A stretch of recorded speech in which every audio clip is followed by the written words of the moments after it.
Welcome to my presentation on my philosophy of education. This is Mark, a hypothetical 4th grade student whose grades are failing and he doesn't participate in class. If I look closer though, it's clear that he understands much more than he's showing in his work. Now the first thing to consider as a teacher is whether I will be looking at Mark as a problem or me and the school as the problem. Originally, I viewed students who were failing in school as lacking in certain skills that should have been taught at home, essentially a deficiency outlook. Now I understand that by viewing students through more of a cultural discontinuity lens, it lets me see whether there are things I could be doing differently that access and utilize my students' funds of knowledge.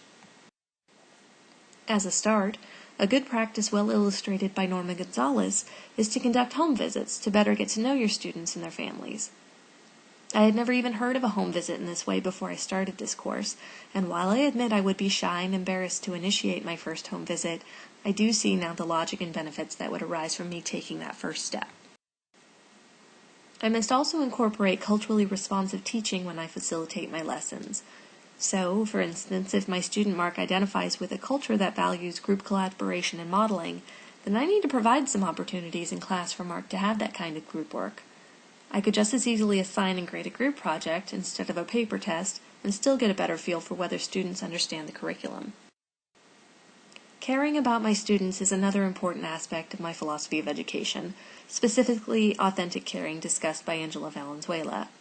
I know I need to pay attention to the needs of my students, whether that be providing one-on-one tutoring or going a step further and offering to help students' families by giving them information for specific services outside of school.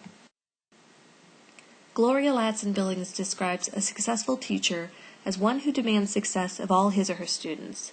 She says of real-life teacher Carter Forche, quote, "He does not talk about loving his students. Rather, he focuses on caring about and for them. This care is manifested in Carter's insistence on high levels of academic achievement for all students," end quote. By demanding success of my students, I also need to be looking at my own accountability in terms of teaching by answering Wilson Incorporate's 3 questions. 1. Does every child in my class complete every assignment at an acceptable level of quality? 2. Is every assignment worth doing? And 3. Do I know the name of every child in the building, and do I know each of my students well? The 2012 PISA test results were just released, and they provide for an interesting case study. In just over 10 years, Poland went from scoring significantly lower than the U.S. to significantly higher, thanks mostly to an education reform which delayed student tracking in school, and they found that over time both higher performing and lower performing students improved by working together. These results solidify my belief that students improve more when they're given the opportunity to collaborate together instead of being separated by performance level. Now, what I interpret this meaning for me as an elementary school teacher is full inclusion in the classroom, intermixed reading groups, and seating arrangements that group together students of varying performance levels.